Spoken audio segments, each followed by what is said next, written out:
عزیز طلبہ و طالبات، فروغ فاؤنڈیشن آن لائن اسکول کے ذریعے یکساں نصاب کے مطابق تعلیم حاصل کریں۔ اگر ہماری ویڈیوز پسند آئیں تو چینل کو سبسکرائب کریں اور دوستوں کے ساتھ شیئر کریں اور بیل آئیکن کو لازمی دبائیں تاکہ آئندہ آنے والی تعلیمی ویڈیوز آپ حاصل کر سکیں۔ السلام علیکم بچوں، امید ہے آپ سب خیریت سے ہوں گے۔ بچوں، آن لائن اسکول سے آپ مکمل تعلیم حاصل کر کے بورڈ کا امتحان برائے جماعت نہم اور دہم بہتر طور پر پاس کر سکتے ہیں۔ آپ اپنی عمر اور تعلیم کے مطابق مزید تعلیم حاصل کریں۔ والدین سے فون یا کمپیوٹر پر ہماری ویڈیوز کے ذریعے تعلیم حاصل کرنے کی درخواست کریں۔ روزانہ 1 سے 2 گھنٹے آن لائن پڑھائی کریں اور جب آپ اسکول جائیں گے تو آپ کو مزید کسی مدد کی ضرورت نہیں ہوگی۔ اس طرح پڑھائی کر کے اپنا وقت اور والدین کے اخراجات میں بچت کر سکتے ہیں۔ آن لائن اسکول کی کوئی فیس نہیں ہے، آپ زوم پر بھی کلاسز کا فائدہ اٹھا سکیں گے۔ ہر مضمون کی مکمل تعلیمی ویڈیوز موجود ہیں۔ السلام علیکم عزیز طلبہ، امید کرتی ہوں آپ سب خیریت سے ہوں گے اور اپنا بہت خیال بھی رکھ رہے ہوں گے۔ پاکستان کا معرض وجود میں آ جانا ایک معجزے سے کم نہیں ہے بچوں۔ پاکستان جب بنا تھا، برصغیر کے جو حالات تھے وہ انتہائی خراب تھے اور کوئی صورت نظر نہیں آتی تھی کہ کس طریقے سے مسلمان جو ہے وہ ایک الگ اور جداگانہ وطن حاصل کر لیں۔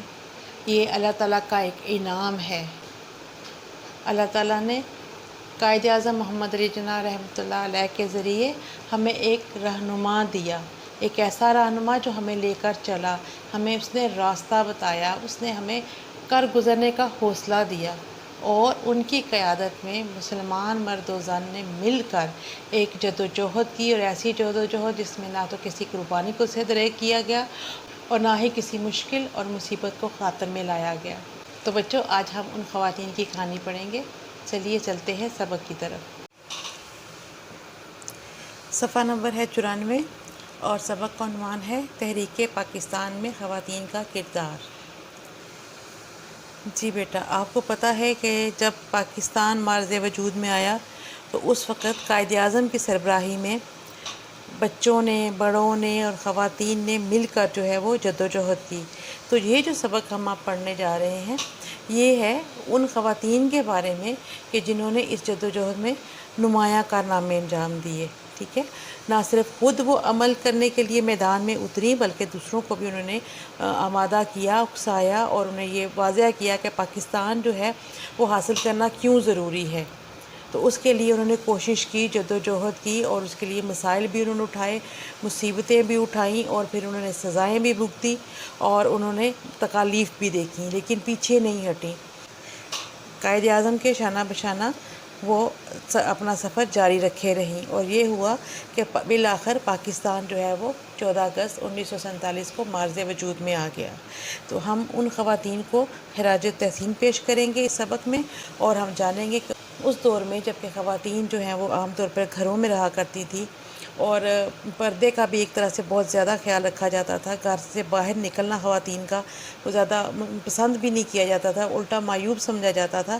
اس دور میں ان کے اندر وہ کون سا جذبہ تھا کہ جس کی وجہ سے وہ میدان عمل میں اتری اور انہوں نے یہ کارنامے انجام دیے اور پاکستان کی جدوجہد میں اپنا کردار ادا کیا۔ تو چلیے بیٹا سبق کی طرف چلتے ہیں۔ ہمارا پیارا وطن پاکستان اللہ تعالیٰ کی ایک بیش بہا نعمت ہے، بیش بہا بہت قیمتی، جس کا کوئی مول ہی نہ ہو۔ قائد اعظم کی ولولہ انگیز قیادت میں ہمارے آباء و اجداد نے اس خطہ پاک کے حصول کے لیے طویل اور صبر آزما جدوجہد کی ہے۔ اس سلسلے میں ہماری خواتین بھی کسی سے پیچھے نہ رہیں اور انہوں نے بھی تحریک آزادی میں بڑھ چڑھ کر حصہ لیا۔ تحریک پاکستان میں خواتین کے کردار کو کسی طور نظر انداز نہیں کیا جا سکتا۔ جی، پہلے پیراگراف میں وہ بتاتے ہیں کہ قائد اعظم کی ولولہ انگیز، ولولہ جگانے والی، جو بندے کے دل میں جوش و جذبہ پیدا کر دے، قیادت، رہنمائی۔ ہمارے آباء و اجداد، ہمارے جو بزرگ تھے، ہمارے باپ دادا جو تھے، ان کی بات ہو رہی ہے۔ خطہ پاک، پاک خطہ، حصول حاصل کرنا، صبر آزما، صبر کو آزمانے والی، اتنی طویل جدوجہد کہ ہمارا جو صبر ہے وہ بھی آزمایا جائے۔ جدوجہد، کوشش، کسی طور کسی طریقے نظر انداز نہیں کیا جا سکتا، اس کو اپنی نظر سے اوجھل نہیں کیا جا سکتا۔ ہاں جی، وہ بتاتے ہیں کہ جب ہمارا پیارا وطن پاکستان جو ہے وہ جو کہ ہمارے لیے اللہ تعالیٰ کی بیش بہا نعمت ہے، جب مارز وجود میں آیا تو اس وقت کیا حالات تھے۔ قائد اعظم کی ولورہ انگیز جو قیادت تھی، یعنی کہ جو قائد اعظم ہیں وہ ان کی جوش و جذبے سے بھری ہوئی قیادت اور رہنمائی میں جو ہمارے بزرگ تھے، ہمارے آباء و اجداد تھے، انہوں نے اس خطے کو حاصل کرنے کے لیے بہت لمبی اور ایسی جدوجہد کی کہ جس میں بندے کا عام انسان کا صبر جواب دے جائے اور وہ ہاتھ پیچھے کر لے اور وہ کہے کہ جی میں نے یہ کام نہیں کرنا، یہ تو میں تھک گیا ہوں، مجھ سے نہیں ہوگا۔ لیکن انہوں نے صبر کا دامن ہاتھ میں تھامے رکھا اور پھر یہ ہوا کہ اس سلسلے میں جو ہماری خواتین تھیں وہ بھی پیچھے نہ رہیں۔ جب مرد میدان میں تھے تو خواتین کیسے پیچھے رہتی، انہوں نے بھی اس تحریک میں بڑھ چڑھ کر آگے آ کے ہم جو ہے وہ حصہ لیا، اور پھر جو تحریک پاکستان میں جو خواتین ہیں ان کا جو کردار ہے وہ ایسا ہے کہ اسے نظر انداز نہیں کیا جا سکتا۔ تو تحریک پاکستان میں جو خواتین کا کردار ہے اسے بھی کسی طور پر نظر انداز نہیں کیا جا سکتا۔ جب قائد اعظم نے دیکھا کہ ہندو خواتین کانگریس میں بڑھ چڑھ کر حصہ لے رہی ہیں تو انہوں نے یہ ضرورت محسوس کی کہ مسلمان خواتین کو بھی مسلم لیگ میں بھرپور ساتھ دینا چاہیے۔ قائد اعظم نے اس کا یہ جائزہ لیا کہ ہندو خواتین جو ہیں وہ ایک طرح سے اپنے مردوں کے شانہ بشانہ کام کر رہی ہیں، اور اس تحریک کو انہوں نے کامیاب بنانے کی پوری کوشش شروع کر دی ہے، اور اب ظاہر ہے کچھ حصہ مردوں کا ہے، کچھ ساتھ اس میں خواتین مل گئی تو وہ اکثریت میں آنا شروع ہو گئے۔ تو کیوں نہ جو مسلم خواتین ہیں وہ بھی مسلم لیگ میں اپنا حصہ جو ہے وہ ادا کرے اور وہ بھی بھرپور طور پر اس تحریک کا حصہ بنے تاکہ ہماری بھی افرادی قوت میں اضافہ ہو۔ مسلمان خواتین نے قائد اعظم رحمۃ اللہ علیہ کی آواز پر لبیک کہا اور پوری تندہی سے آزادی کی تحریک میں حصہ لیا۔ اب جب مسلمان خواتین کو اس بات کا پتہ چلا کہ قائد اعظم کی خواہش ہے کہ مسلم خواتین جو ہیں وہ حصہ لیں اور وہ آزادی کی تحریک میں شامل ہوں، تو انہوں نے بھی ان کی آواز پر لبیک کہا۔ لبیک کا مطلب ہوتا ہے میں حاضر ہوں۔ آپ کو معلوم ہے کہ جب حج ہوتا ہے تو سب لوگ یہی لفظ جو ہے وہ ادا کر رہے ہوتے ہیں، لبیک اللہم لبیک۔ تو اس کا مطلب یہ ہے کہ میں حاضر ہوں۔ تو یہاں اس سے مراد یہ ہے کہ جو ہی قائد اعظم نے یہ بات کہی تو انہوں نے فوراً کہا کہ ہاں جی ہم بھی آپ کے ساتھ ہیں، اور پوری تندہی سے، پوری جاں فشانی سے، پوری طاقت سے، ٹھیک ہے۔ نومبر 1942 کا ذکر ہے۔ پنجاب گرلز اسٹوڈنٹ فیڈریشن کی دعوت پر قائد اعظم رحمۃ اللہ علیہ جناح اسلامیہ گرلز کالج میں تشریف لائے۔ انہوں نے طالبات سے خطاب کرتے ہوئے فرمایا، مجھے اس بات کی خوشی ہے کہ نہ صرف مسلم مرد بلکہ مسلم خواتین اور بچے بھی پاکستان کے منصوبے کو جان گئے ہیں۔ کوئی قوم اپنی خواتین کے تعاون کے بغیر ترقی نہیں کر سکتی۔ اگر مسلم خواتین اپنے مردوں کا ساتھ دیں جیسا کہ انہوں نے پیغمبر اسلام صلی اللہ علیہ وآلہ وسلم کے زمانے میں مردوں کا ساتھ دیا تھا، تو ہم جلد ہی اپنی منزل مقصود کو پا لیں گے۔ کوئی قوم اس وقت تک مضبوط و مستحکم نہیں بن سکتی جب تک اس کے مرد و زن مل کر حصول مقاصد کے لیے کوشش نہ کریں۔ جی، قائد اعظم تشریف لائے اسلامیہ گرلز کالج میں، اور انہوں نے جب طالبات سے بات کی، خطاب فرمایا، تو انہوں نے کیا کہا کہ مجھے اس بات کی بہت خوشی ہے کہ جو مسلمان مرد تھے وہ اور مسلمان خواتین اپنے بچوں کے ساتھ یہ منصوبہ جو ہے وہ اس کو جان گئے ہیں۔ مطلب کہ میں جو ہے وہ جو پاکستان کے لیے جدوجہد کر رہا ہوں تو وہ اس کے پیچھے مقاصد کیا ہیں اور اس کے فوائد کیا ہوں گے، اور جب پاکستان ہمارے پاس ہوگا، بارز وجود میں آ جائے گا، ہم پاکستان میں جو ہے وہ آباد ہو جائیں گے، تو پھر ہمیں کن مشکلات سے جو ہے وہ نجات مل جائے گی۔ تو میں اس بات سے بہت خوش ہوں۔ اور پھر کہا کہ کوئی قوم اس وقت تک جو ہے وہ ترقی نہیں کر سکتی جب تک اس کی خواتین جو ہیں وہ اس کے ساتھ تعاون نہ کریں، یعنی کہ اس کے منصوبے کا حصہ نہ ہوں، اس کو مدد نہ کریں۔ اگر مسلم خواتین اپنے مردوں کا ساتھ دیں جیسا کہ انہوں نے تب دیا جب آپ صلی اللہ علیہ وآلہ وسلم کا زمانہ تھا، تو پھر ہم بہت جلد اپنی منزل مقصود وہ منزل جس کو حاصل کرنا ہمارا مطلب اور مقصد ہے۔ کوئی قوم اس وقت تک مضبوط و مستحکم نہیں ہوتی۔ اس وقت تک کوئی بھی قوم نہ تو مضبوط ہو سکتی ہے نہ مستحکم ہو سکتی ہے جب تک اس کے مرد و زن، عورتیں اور مرد و زن، مرد اور عورتیں، زن ہوتی ہے عورت، مل کر حصول مقصد کے لیے کوشش نہ کریں۔ جب تک کہ وہ دونوں مل کر کوشش نہ کریں اس وقت تک کچھ نہیں ہو سکتا۔ اگر آپ یہ چاہتے ہیں کہ آپ کی جو منزل ہے وہ آپ کو جلد از جلد حاصل ہو جائے تو آپ کو چاہیے کہ آپ کے جو خواتین ہیں وہ بھی آپ کا ساتھ دیں۔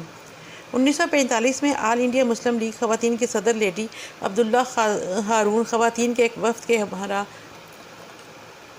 صوبہ سرحد میں تشریف لائیں۔ مسلم خواتین کے اجلاس میں 1000 خواتین شامل ہوئیں۔ انہوں نے مسلم لیگ کے فنڈ کے لیے 80,000 روپے کی خطیر رقم چندے کے طور پر دی۔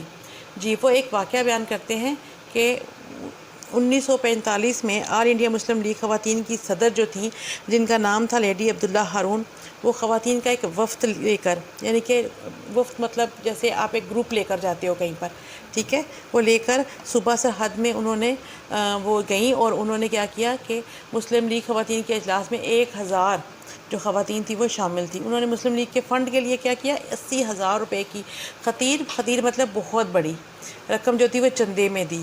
اس وقت کے حساب سے آپ دیکھیں تو 80,000 ایک بہت بڑی اماؤنٹ ہے جو انہوں نے چندے میں دی۔ تحریک پاکستان میں جب خواتین کے کردار کی بات کی جائے تو قائد اعظم رحمۃ اللہ علیہ کی پیاری بہن محترمہ فاطمہ جناح رحمۃ اللہ علیہ کی قربانیوں کے ذکر کو کون نظر انداز کر سکتا ہے۔ انہوں نے اپنی پوری زندگی اپنے بھائی کی خدمت کے لیے وقف کر دی۔ انہوں نے ہر مرحلے پر اپنے عظیم بھائی کا ساتھ دیا۔ محترمہ فاطمہ جناح رحمۃ اللہ علیہ نے مسلم لیگ کے پیغام کو گھر گھر پہنچانے کے لیے جو جدوجہد کی، تاریخ اسے کبھی فراموش نہیں کر سکتی۔ محترمہ فاطمہ جناح رحمۃ اللہ علیہ اس تحریک میں سب سے پیش تھیں اور وہ مسلمان خواتین کے ساتھ قدم بقدم چل رہی تھی۔ محترمہ فاطمہ جناح رحمۃ اللہ علیہ کی انہی خدمات کے اعتراف کے طور پر انہوں نے مادر ملت کا یعنی قوم کی ماں کا لقب دیا گیا۔ جی، اس پورے پیراگراف میں سب سے پہلے جب خواتین کی بات شروع ہوئی ہے تو سب سے پہلے جس کا ذکر آیا ہے وہ ہے محترمہ فاطمہ جناح، جو کہ قائد اعظم رحمۃ اللہ علیہ کی چھوٹی بہن تھی، اور انہوں نے اپنی پوری زندگی جو ہے وہ اپنے بھائی کی خدمت میں گزار دی۔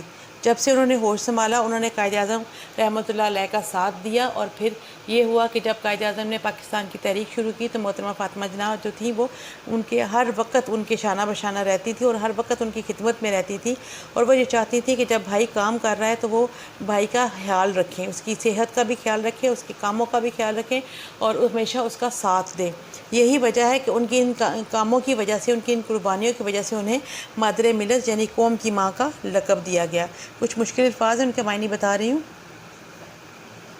وقف کر دینا، کسی چیز کا نام کر دینا، اپنی چیز کو یا اپنے نام کو، یا اپنی بلڈنگ بھی ہو سکتی ہے، بلڈنگ کو بھی وقف کیا جا سکتا ہے، ادارے کو بھی کیا جا سکتا ہے، لیکن یعنی کہ کسی چیز کو کسی کے نام کر دینا۔ جدوجہد، کوشش، فراموش، بھلا دینا، قدم بقدم، ساتھ ساتھ۔ پردے کی سخت پابندی کرنے کے باوجود بیگم محمد علی جوہر نے سیاست میں سرگرم حصہ لیا۔ انہوں نے 1937 میں مسلم لیگ کے تاریخی اجلاس منعقدہ لکھنؤ کے موقع پر مسلمان خواتین کے اجلاس کی صدارت کی۔ اسی اجلاس میں مسلم لیگ شعبہ خواتین کا قیام عمل میں آیا۔ 1938 میں مسلم لیگ کا اجلاس پٹنہ میں منعقد ہوا۔ اس میں خواتین کی ایک کمیٹی قائم کی گئی۔ اس کمیٹی کی صدارت بیگم محمد علی کو سونپی گئی۔ 1940 کو لاہور میں ہونے والا مسلم لیگ کا تاریخی اجلاس کس کو یاد نہ ہوگا۔ آپ برصغیر کی واحد خاتون رہنما تھی جنہوں نے قرارداد لاہور کی تائید کی۔ جی، پہلے سب سے بتایا فاطمہ جناح کے بارے میں، ٹھیک ہے۔ اب دوسری خاتون جو کہ ان کاموں میں سر فہرست تھی، ان کے بارے میں بتایا جا رہا ہے کہ وہ پردے کی بہت سخت پابندی کرتی تھی۔ اس تصویر میں آپ دیکھیے، آپ کو ایک خاتون دکھائی دے رہی ہیں کہ جنہوں نے پورا برقع پہن رکھا ہے اور نقاب بھی کر رکھا ہے، یعنی کہ انہوں نے پردے کی پوری پابندی کی ہوئی ہے، لیکن اس کے باوجود یہ پردہ جو تھا یہ ان کی جو سوچ تھی اس کو حائل نہیں ہوا۔ وہ سیاست میں حصہ لینا چاہتی تھی تو انہوں نے یہ نہیں سوچا کہ میں برقع پہن کے کیسے جلسے یا جلوس میں جاؤں گی یا میں کوئی کام کیسے کر سکتی ہوں، میں نے تو بھائی برقع پہن رکھی نہیں۔ برقعے کے ساتھ، اس پردے کے ساتھ ہی وہ تمام کام کرنے کی کوشش کی جو انہیں کرنے تھے، اور وہ انہوں نے کر کے دکھائے۔ اور انہوں نے 1937 میں مسلم لیگ کے تاریخی اجلاس منعقدہ مطلب جہاں پہ منعقد ہوا تھا، وہ جلسہ جہاں پر ہو رہا تھا، وہ کون سی جگہ تھی؟ لکھنؤ۔ وہاں پر وہ گئیں، انہوں نے خواتین کے اجلاس کی صدارت بھی کی۔ مسلم لیگ شعبہ خواتین کا قیام بھی عمل میں آیا، یعنی کہ وہیں پر یہ فیصلہ ہوا کہ مسلم لیگ جو ہے اس میں خواتین کا بھی قیام جو ہے وہ ایک شعبہ ہونا چاہیے جس میں خواتین کام کریں پاکستان کے حصول کے لیے۔ پھر 1938 میں مسلم لیگ کا اجلاس جو تھا وہ پٹنہ میں جو ہے وہ منعقد ہوا، یعنی کہ وہاں پہ پٹنہ میں اجلاس ہوا اور اس میں ایک خواتین کی کمیٹی قائم کی گئی، اور یہ جو بیگم محمد علی جوہر تھی یہ اس کمیٹی کی صدارت جو تھی ان کو سونپی گئی، ٹھیک ہے۔ پھر اس کے بعد 1940 میں جب لاہور میں مسلم لیگ کا اجلاس ہوا تو آپ جو واحد خاتون تھی، یعنی کہ آپ اکیلی خاتون تھی جنہوں نے کیا کیا؟ قرارداد لاہور کی تائید کی، اس کی حمایت کی۔ تائید کرنا، حمایت کرنا۔ پاکستان کے پہلے وزیر اعظم نوابزادہ لیاقت علی خان کی اہلیہ محترمہ رانا لیاقت علی خان اعلیٰ تعلیم یافتہ خاتون تھیں۔ انہوں نے ملک کے دور دور دراز حصوں کا سفر کیا اور مسلم لیگ کو نظم کرنے میں اہم کردار ادا کیا۔ لیاقت علی خان آل انڈیا مسلم لیگ کے سیکرٹری جنرل تھے۔ مسلم لیگ ایک غریب جماعت تھی اور اس میں اتنی سخت نہیں تھی کہ لیاقت علی خان کو سیکرٹری مہیا کیا جائے اور اس کی تنخواہ ادا کی جائے۔ رانا لیاقت علی خان نے رضاکارانہ طور پر اپنی خدمات اس کام کے لیے پیش کیں۔ اب آپ یہ دیکھیے کہ ایک خاتون ہے جو پہلے وزیر اعظم نوابزادہ لیاقت علی خان کی اہلیہ ہیں، یعنی کہ ان کی زوجہ ہے، ان کی بیوی ہے، اور ان کا نام کیا ہے؟ رانا لیاقت علی خان۔ وہ بہت پڑھی لکھی خاتون تھی، ٹھیک ہے۔ وہ کیا کیا انہوں نے ملک کے جو دور دراز حصے تھے ان کا بھی سفر کیا، لوگوں تک یعنی کہ بات پہنچائی جائے۔ اپنی بات پہنچانے کے لیے انہوں نے ملک کے دور دراز علاقوں کا سفر کیا، اور یہ کیا کہ جب مسلم لیگ جو ہے اس کے پاس اتنے پیسے اتنے وسائل نہیں تھے کہ وہ لیاقت علی خان کو ایک سیکرٹری جو ہے وہ رکھ کے دے اور اس کی تنخواہ ادا کرے، تو انہوں نے کیا کہا کہ میں جو ہوں بغیر تنخواہ کے، رضاکارانہ طور پر ہوتا ہے بنا معاوضے کے بنا تنخواہ کے کوئی کام کرنا، تو انہوں نے کہا کہ میں جو ہے وہ سیکرٹری کے فرائض انجام دوں گی اور میں جو ہوں وہ یہ کام رضاکارانہ طور پر کروں گی، اس کے لیے کوئی آپ سے معاوضہ بھی نہیں لوں گی، کیونکہ وہ پڑھی لکھی تھی نا، تو ان کو پتہ تھا کہ کیا کام کرنا ہے، اور انہوں نے کہا کہ میں یہ کام میں خود کر دیتی ہوں بجائے اس کے کہ کوئی سیکرٹری رکھا جائے اور اس کے لیے پھر خرچہ اٹھایا جائے۔ جی اگلی ہیں فاطمہ بیگم، مشہور زمانہ پیسہ اخبار کے مدیر محبوب عالم کی صاحب زادی تھیں۔ انہوں نے مسلم خواتین کو بیدار کرنے میں سرگرم حصہ لیا۔ فاطمہ بیگم نے خاتون نامی اخبار بھی جاری کیا۔ اس اخبار کے وسیلے سے انہوں نے مسلم لیگ اور قائد اعظم رحمۃ اللہ علیہ کے پیغام کو عوام الناس تک پہنچایا۔ اب ایک اور خاتون کا ذکر کیا جا رہا ہے جن کا نام ہے فاطمہ بیگم، جو کہ اس زمانے کے مشہور اخبار پیسہ بہت ہی مشہور اخبار ہے اس زمانے کا، ان کے جو مدیر تھے ان کا نام تھا محبوب عالم۔ ان کی وہ صاحبزادی تھی، یعنی کہ بیٹی تھی۔ انہوں نے کیا کیا کہ مسلم خواتین کو بیدار کرنے میں سرگرم حصہ لیا، بیدار کرنے میں، جگانے میں۔ اب وہ سوئی ہوئی خواتین کو نہیں جگا رہی تھی، مطلب جو خواب غفلت میں خواتین تھی ان کو جگانے میں کردار ادا کیا، کہ جن کو یہ نہیں معلوم تھا کہ پاکستان کیوں بنایا جا رہا ہے، پاکستان بنانا کیوں ضروری ہے، اور یہ کہ اگر پاکستان بن گیا تو خواتین جو ہیں وہ کتنے اچھے طریقے سے آزادی کے ساتھ رہ سکیں گی، ان تک یہ ساری باتیں پہنچانے کا انہوں نے بیڑا اٹھایا اور ذمہ داری اٹھائی۔ پھر کیا ہوا کہ فاطمہ بیگم نے خاتون نامی ایک اخبار بھی جاری کیا۔ انہوں نے اس مقصد کو حاصل کرنے کے لیے ایک اخبار جو تھا وہ جاری کیا جس کا نام تھا خاتون۔ اس اخبار کے وسیلے سے، اس کے ذریعے سے، وسیلے سے انہوں نے مسلم لیگ کے پیغام کو عوام الناس تک پہنچایا۔ اس کے ذریعے سے انہوں نے جو قائد اعظم کا پیغام تھا انہوں نے عوام الناس، عام عوام تک، جن لوگوں کو ان باتوں کی خبر نہیں تھی، جو لوگ سنی سنائی باتوں کے اوپر عمل کر رہے تھے، جنہیں حقیقت کا علم نہیں تھا، ان تک جو تھی وہ ساری بات جو ہے وہ سچائی کے ساتھ پہنچائی۔ اب آگے آتی ہیں جی بیگم جہاں آرا شاہ نواز اور گیتی آرا بشیر احمد مشہور مسلم لیگی رہنما سر محمد شفیع کی صاحبزادیاں تھیں۔ ان دونوں بہنوں نے تحریک آزادی میں نمایاں خدمات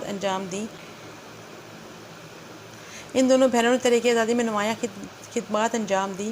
بیگم جہاں آرا شاہ نواز نے تینوں گول میز کانفرنسوں میں مسلمان خواتین کی نمائندگی کی۔ وہ پہلی مسلم خاتون تھیں جنہوں نے لندن کے گلڈ ہال میں خطاب کیا۔ اب یہ ان کے کارنامے ہیں وہ سارے بتا رہے ہیں کہ انہوں نے گول میز کانفرنسوں میں بھی جو ہے وہ شرکت کی، اور پھر یہ ہوا کہ جب گلڈ ہال میں خطاب کرنے کا مرحلہ آیا تو وہ پہلی مسلمان خاتون تھی۔ کتنے بڑے اعزاز کی بات ہے کہ انہوں نے وہاں پر خطاب بھی کیا تھا۔ پنجاب سے جن خواتین نے تحریک پاکستان میں سرگرم حصہ لیا ان میں لیڈی مراتب علی، فاطمہ بیگم، بیگم اقبال حسین، بیگم سلمہ تصدق، بیگم شائستہ اکرام اللہ، بیگم وقار النساء نون، بیگم نواب محمد اسماعیل اور نور الصبا بیگم کے نام شامل ہیں۔ یہ وہ تمام خواتین ہیں جنہوں نے پنجاب سے تحریک پاکستان میں حصہ لیا اور اسے کامیاب بنانے کے لیے اپنی خدمات پیش کی۔ سندھ سے تعلق رکھنے والی نصرت خانم لیڈی عبداللہ ہارون نے بھی خواتین کی بیداری میں اہم کردار ادا کیا۔ اب انہوں نے یہ پہلے پنجاب کی بتائی، اب یہ سندھ کے بتا رہے ہیں، ٹھیک ہے۔ آپ تحریک خلافت کے زبردست حامی تھی، حامی یعنی کہ حمایت کرنے والی۔ 1938 میں آل انڈیا مسلم لیگ کی مرکزی خواتین کمیٹی کے لیے نامزد کیا گیا۔ ان کو نامزد کیا گیا مطلب ان کا نام جو تھا وہ تجویز کیا گیا کہ انہیں جو ہے وہ آل انڈیا مسلم لیگ کے مرکزی خواتین کمیٹی کے صدر بنا دیا جائے۔ انہیں سندھ کی صوبائی خواتین کمیٹی کا صدر بھی منتخب کیا گیا۔ اب ان کے لیے ایک اور اعزاز کی بات ہے کہ انہیں سندھ کی جو صوبائی خواتین کمیٹی تھی اس کا بھی صدر منتخب کیا گیا۔ کراچی میں واقع ان کا گھر سیاسی سرگرمیوں کا مرکز تھا۔ کراچی میں ان کا جو گھر تھا وہاں پہ سارا وقت جو ہے وہ سیاسی سرگرمیاں چلتی رہتی تھی، خواتین آتی رہتی تھیں، باتیں ہوتی تھیں، منصوبے بنائے جاتے تھے، پروگرامز جو تھے وہ طے کیے جاتے تھے کہ کیا کرنا ہے آگے اور کس طریقے سے لے کر چلنا ہے اس تحریک کو۔ سندھ سے تحریک پاکستان میں حصہ لینے والی دیگر خواتین میں لیڈی سغرا ہدایت اللہ، بیگم خیر النساء شعبان اور فاطمہ شیخ کے نام نمایاں ہیں۔ باقی یہ تمام خواتین جو ہیں انہوں نے بھی اس تحریک میں بڑھ چڑھ کر حصہ لیا، اور یہی وجہ ہے کہ آج بھی ان کا نام جو ہے وہ زندہ ہے، اور اب جب ہم ان لوگوں کے بارے میں پڑھ رہے ہیں تو ان کا ذکر بھی ہم کر رہے ہیں۔ مسلم خواتین نے اس تحریک میں جو خدمات انجام دیں وہ سنہرے حروف میں لکھنے کے قابل ہیں۔ انہوں نے بڑے بڑے جلسوں سے خطاب کیا۔ ان کی کوششوں کی بدولت عام آدمی کو یہ معلوم ہو گیا کہ پاکستان کیوں ضروری ہے۔ مسلمان خواتین نے جس جوش و جذبے سے اس تحریک میں حصہ لیا اور بہادری کی جو داستانیں رقم کی لکھی، رقم کرنا لکھنا، وہ اپنی مثال آپ ہیں۔ تحریک پاکستان کے عروج ہوتا ہے کسی چیز کا اوپر چلے جانا کے زمانے میں سغرا بی بی نامی ایک نڈر مسلمان لڑکی سیکریٹریٹ کے گیٹ پر چڑھ گئی اور یہاں مسلم لیگی پرچم لہرا دیا۔ جی وہ بتا رہے ہیں کہ جو انہوں نے کام کیا، جو کارنامے انجام دیے، وہ سنہرے روپ سے لکھنے کے قابل ہیں، یعنی کہ تاریخ میں وہ ہمیشہ زندہ رہیں گے اور اچھے الفاظ میں ان کا ذکر ہوگا اور وہ لکھے جائیں گے اور ان کے بارے میں بات ہوگی، جیسے کہ آج بچوں ہم بیٹھ کے ان کے بارے میں بات کر رہے ہیں۔ اب یہ جو خواتین ہیں ان کو اس دنیا سے رخصت ہوئے ہوئے بھی زمانے گزر گئے، مگر آج بھی ہم بیٹھ کے ان کے بارے میں پڑھ رہے ہیں، ان کی بات کر رہے ہیں، ان کے کارناموں کا ذکر کر رہے ہیں، تو یہ اس لیے کہ یہ ان کی بہادری کی داستانیں ہیں، یہ ان کا وہ حصہ ہے جو انہوں نے تحریک پاکستان میں لیا، اس کو ہم جو ہے وہ اس وقت خراج تحسین پیش کر رہے ہیں۔ تو وہ کہہ رہے ہیں کہ کچھ خواتین ہیں انہوں نے جو کارنامے انجام دیے ہیں، انہوں نے جو بہادری کی جو کارنامے انجام دیے ہیں، وہ ہمیشہ جو ہے وہ سنہرے روپ سے لکھی جائیں گی۔ جب بھی تحریک پاکستان کا ذکر ہوگا تو ان خواتین کا ذکر بھی لازمی ہوگا، اور اس کی مثال بھی ہمیں کہیں نہیں ملتی۔ اور پھر وہ ایک مسلمان لڑکی کے بارے میں بتاتے ہیں کہ جس نے سیکریٹریٹ کے گیٹ پر چڑھ گئی تھی اور اس نے کیا کیا تھا کہ وہاں پر مسلم لیگ کا جھنڈا لہرا دیا تھا، جو کہ ایک بہت ہی اپنی جان پر کھیلنے والا کام تھا، لیکن وہ بالکل بھی نہیں ڈری۔ اسے وطن سے اتنی محبت تھی اور مسلم لیگ کی پرچم سے اتنی محبت تھی کہ وہ چاہ رہی تھی کہ سب سے زیادہ بلندی پر اس جھنڈے کو لہرایا جائے، اس لیے اس نے یہ جھنڈا جو تھا اس کو وہاں پر سیکریٹریٹ کے اوپر جا کر لہرا دیا۔ سول نافرمانی کی تحریک کے دنوں میں بیگم شاہ نواز، فاطمہ بیگم، بیگم کاکا خیل، مس حسن آرا، حفیظ اللہ اور بہت سی دیگر خواتین پر لاٹھیاں برسائی گئیں، ان پر آنسو گیس پھینکی گئی، انہیں پابند سلاسل کیا گیا، مگر کوئی رکاوٹ ان کے جذبہ آزادی کو کم نہ کر سکی۔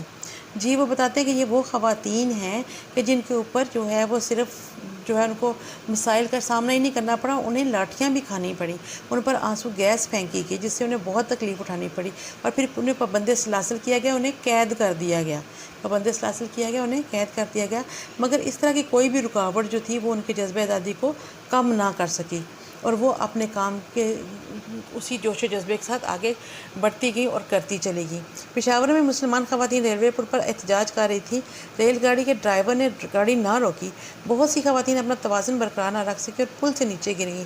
یہ خواتین شدید زخمی ہوئی، مگر ان کے جذبوں میں کسی طرح کی کمی دیکھنے میں نہ آئی۔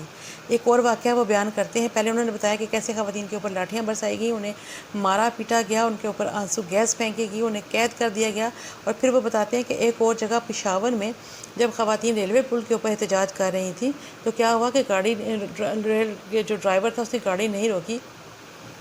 ظاہر ہے جب گاڑی جو ہے وہ اس کے اوپر سے گزرتی ہے تو پورا پل جو ہوتا ہے وہ ہلنے لگ جاتا ہے، لڑکھڑانے لگ جاتا ہے، تو اس سے کیا ہوا کہ خواتین جو تھیں وہ اپنا توازن برقرار نہ رکھ سکی اور وہ نیچے گری، جس سے وہ بہت زیادہ شدید زخمی بھی ہوئی، مگر اس کے باوجود وہ اپنے جو کام تھا اس سے پیچھے نہ ہٹیں۔ اس تحریک کے دوران مسلم خواتین فنڈ جمع کرنے کے لیے گھر گھر گئیں، انہوں نے مردوں کا حوصلہ بڑھایا اور انہیں آزادی کی خاطر بڑی سے بڑی قربانی دینے پر آمادہ کیا، راضی کیا۔ ان خواتین نے جلسے کیے، جلوس نکالے، احتجاج کیے، غرض آزادی کی تحریک میں ایک نئی جان ڈال دی۔ ہم ان سرفروش خواتین کی خدمات کو کبھی فراموش نہیں کر سکتے۔ سرفروش جو سر پر کفن باندھ کر نکلے ہوں کہ اگر جان جاتی ہے تو جائے، مگر میں اپنے مقصد سے پیچھے نہیں ہٹوں گا۔ بیسیکلی اس کا مطلب ہوتا ہے سرفروش، سر کو بیچنے والا، ٹھیک ہے، لیکن اس سے یہاں مراد یہ ہے کہ وہ سر پر کفن باندھ کر نکلی تھی کہ جیسے بھی حالات ہوں ہم پیچھے نہیں ہٹیں گے، اور آج ہم ان کی جو خدمات ہیں ان کو آج اور نہ ہی آنے والے کبھی وقت میں فراموش کریں گے، بھلائیں گے۔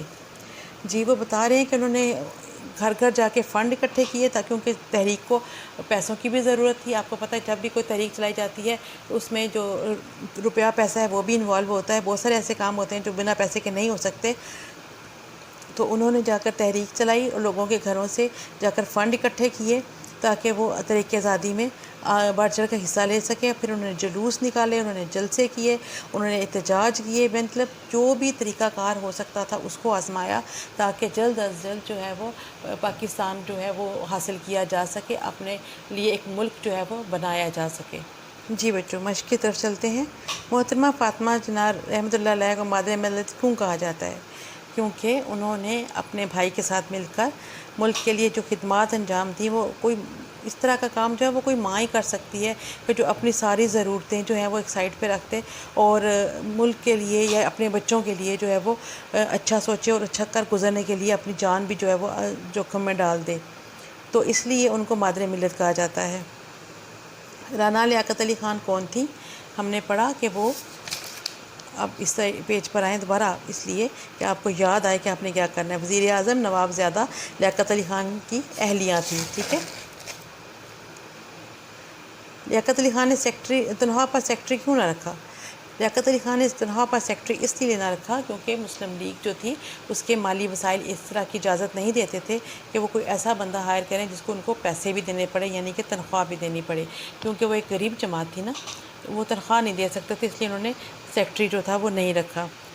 تحریک آزادی میں حصہ لینے کی پاداش میں خواتین کو کن تکلیفوں کا سامنا کرنا پڑا؟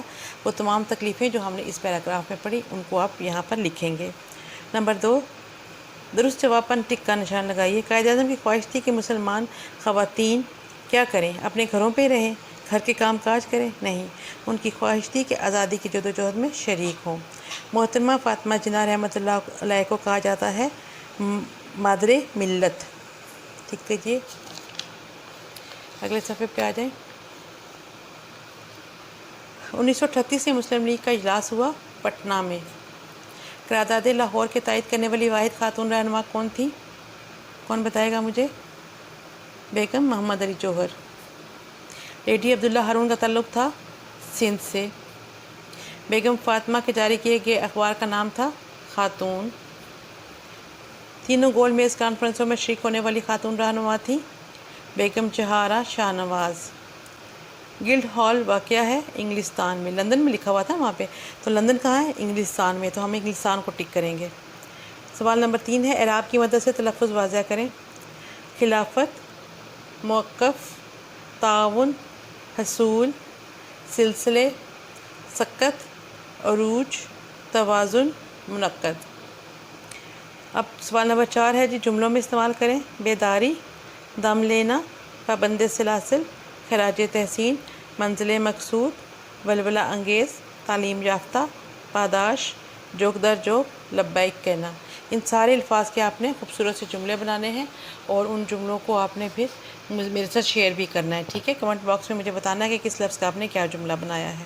جی, سوال نمبر 5 ہے, ان الفاظ کے متضاد لکھیں. بیداری, خوابیدگی, اعلیٰ, ادنا, عوام, خواص. لکھتے جائیں ساتھ ساتھ, پینسل ہے نا پاس؟ جلدی جلدی لکھیں, ذرا مشکل ہیں یہ, ابھی لکھ لیں بعد میں پرابلم ہو جائے گی. بہادری, بزدلی, مسلم, غیر مسلم, عام, خاص, ضروری, غیر ضروری, عروج, زوال, طویل, مختصر, نامور, گمنام. جی, سوال نمبر 6 ہے, واحد کی جمع اور جمع کی واحد لکھیں. وہی طریقہ کار ہوگا, کالم ڈرا کر کے آپ واحد اور جمع واحد لکھیں گے اور پھر یہ لکھنا شروع کریں گے. اس میں سے واحد الفاظ واحد والے کالم میں لکھ لیجیے گا, جمع الفاظ جمع والے کالم میں. خواتین, خاتون, پیغام, پیغامات, تقریر, تقاریر, ہندو, ہنود, سلسلہ, سلسلے, اجداد, جد, تحریک, تحاریک, مقاصد, مقصد, وفد, وفود, تقریر, تقاریر, رقم, رقوم,